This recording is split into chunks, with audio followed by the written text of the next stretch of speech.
মাঠে দুই পক্ষের ধাক্কাধাক্কি, এরপরে এ বিষয়টি হাতাহাতিতে পরিণত হয়। এ বিষয় দেখে ধারাভাষ্য কক্ষ থেকে একই বললেন আশরাফুল। হতবাক হয়েছে গ্যালারিতে থাকা সকল দর্শকেরাও। ঘটনাটি ঘটে খুলনা টাইগার্সের ব্যাটিং ইনিংসের 17তম ওভারের প্রথম বলে।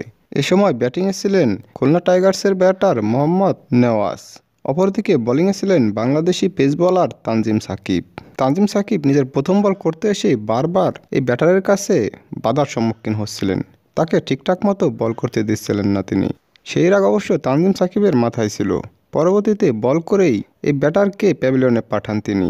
অফ সাইডে বলটি কাটশট খেলতে গিয়ে ফিল্ডারের হাতে ধরা পড়েন এই ব্যাটার, যে কারণে রাগান্বিত হয়ে যায় এই ব্যাটার। প্যাভিলিয়নে ফেরার পথে তানজিম সাকিবকে ধাক্কা মেরে বসেন, যে কারণে ছাড় দেওয়ার পাত্র না তানজিম সাকিব নিজেও। তর্কে বিতর্কে জড়িয়ে পড়ে এই ব্যাটারের সাথে, এমনকি আগ্রাসী ভঙ্গিতে তাকে মারতেও যান তিনি। তবে মাঠে থাকা ফিল্ডার এবং আম্পায়াররা মিলে এই ঝামেলার নিষ্পত্তি ঘটান শেষ পর্যন্ত।